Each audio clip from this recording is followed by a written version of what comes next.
Okay, our pal Corey Richmond, who I feel like I haven't seen or talked to Corey in a long time. It's been a good stretch, actually. Didn't we?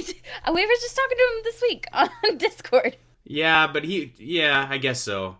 I feel like he wasn't being as cantankerous as usual, though. So, I had anyways, a good conversation with him. At least I felt that. Corey Richmond has a question, and it's like 16 paragraphs, so bear with me as I read it. In the trailers we've seen, the Master Sword looks possibly the most worse for wear that we have ever seen it. Practically melted in half, which is significantly worse than when we saw it even in Breath of the Wild.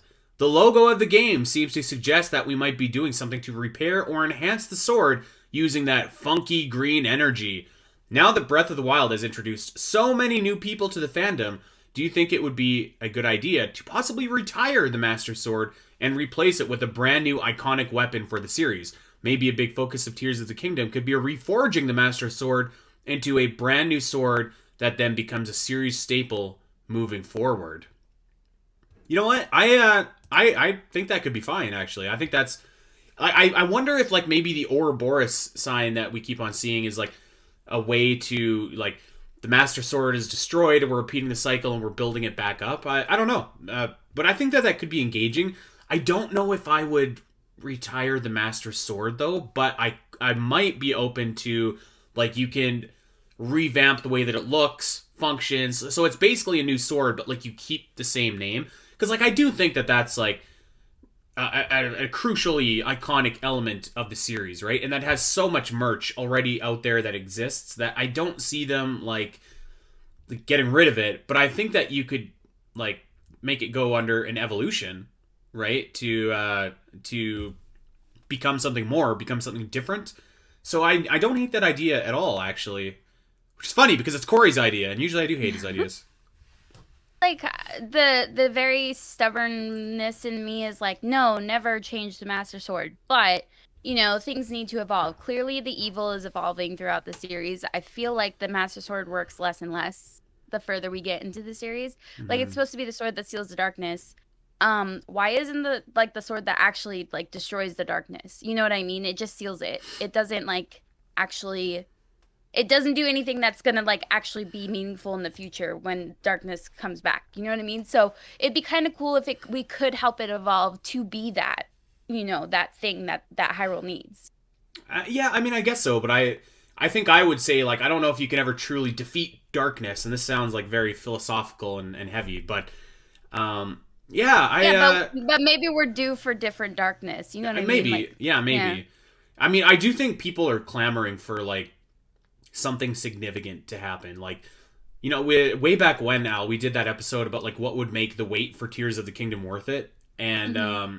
maybe like one ultimate final battle with Ganon is that answer, and then like his darkness or his like the people talk about that curse from demise like that goes on to like a new foe and it's a new Hmm. beginning and a new arc like I could be Like, can completely you okay just with that. imagine how devastating, like, for us, like, obviously the Master Sword was jacked in Breath of the Wild, but it was fixable.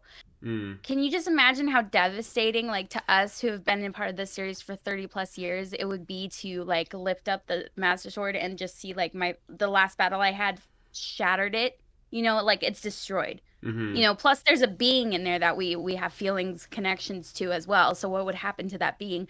I can see story implications really, like, messing me up with if they did something like that. I mean, I think for sure obviously we know that like something happens to the Master Sword Mm. because as Corey said It's it's like yeah, it's half jacked. dissolved. Yeah.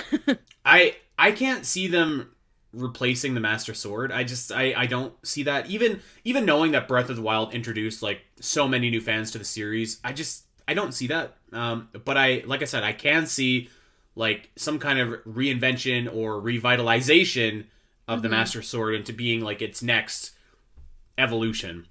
Maybe that's what the tears are for. Maybe. Maybe. Okay, let's keep on rocking and rolling here. This is from Christy. Throughout the series, many games have had gimmicks to set them apart. Do you think Tears of the Kingdom will have one, and if so, what will it be? And would you personally want it to have a gimmick? So, she actually has two questions, but let's answer this one first. I mean, I think it has to have some kind of gimmick or some kind of hook, Mm. right? Like, because right now it just looks like more Breath of the Wild. It looks like DLC for Breath of the Wild. It doesn't look like its own game yet, right? Yeah. And I think that it needs some kind of hook, something to have its own identity and identity, gimmick, call it what you will. I know that we have the Sky Islands and stuff, but like that ain't doing it for me. That's not enough. At least not yet. Yeah. Not yet. Not that we know of yet. And I'm still kind of partial to the theory that we're going to be traveling back in time and we're going to do that bootstrap paradox where we're going to be the hero of 10,000 years ago. That would be a great gimmick. I would love that gimmick. That's what I want.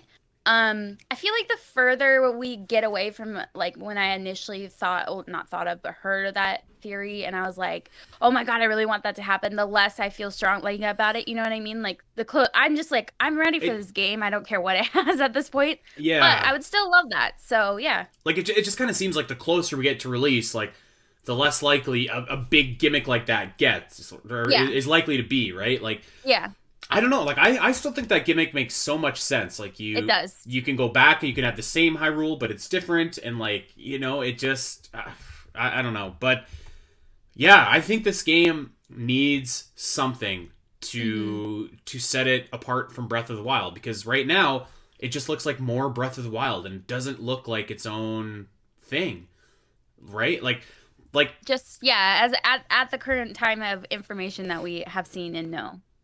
And Majora's Mask is probably the best example of this, where like it has like, I would even say that game has like multiple gimmicks to set it apart from Ocarina of Time, because it looks, I mean, identical to Ocarina of Time, but you've got the masks, you've got the 3-day time mechanic, you've got like all the side quests. Like that game has its own unique identity, and it desperately needed those gimmicks to set it apart from Ocarina of Time. And Tears of the Kingdom needs that as well, but it doesn't have any of those yet. So I guess we'll just see. I guess we'll just see. Okay, so Christy's second question. What character from Breath of the Wild do you want to see return with an expanded role in the sequel the most? Think Happy Mask Salesman from Ocarina of Time to Majora's Mask.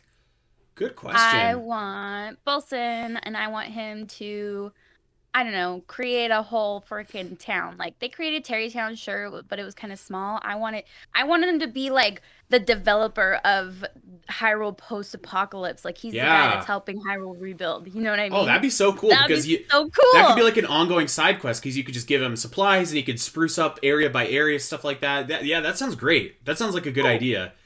I love it when I have good ideas. I mean, I think the logical answer is probably the 4 new champions, right? But like, do I really want them to have an expanded role in the sequel? I'm not sure. I'm not sure I do.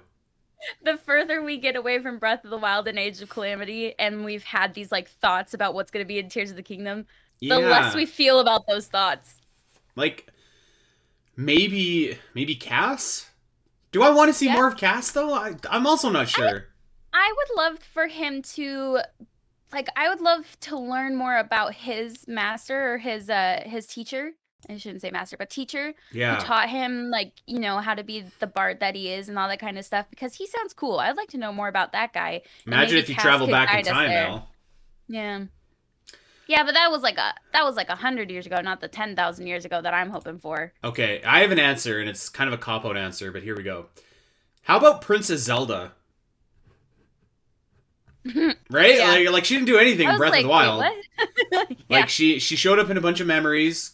She didn't really do a whole lot. She she did have a character arc. I shouldn't say that. That's unfair. But like in the actual like current events of Breath of the Wild, she was not part of that game at all. She was in Calamity Ganon's chamber doing whatever, and she showed up at the end of the game. So like I think I hope and I would expect that her role in Tears of the Kingdom is like significantly expanded, because I just mean like there's no way that they can capture her again, right? Like do you think they would do that? I don't know. I still kind of am like leaning towards she dies. So. No, what? No, come on. Nobody's dying. Jeez. All right.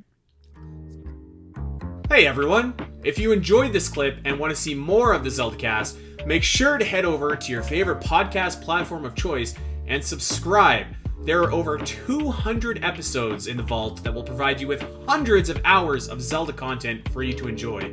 You can listen to us when you're on a walk, fighting Ganon, trying to sleep, whatever. And if you want to see these shows as they happen, make sure to head over to twitch.tv/the Zelda Cast, where you can watch our beautiful faces talk about Zelda every single week.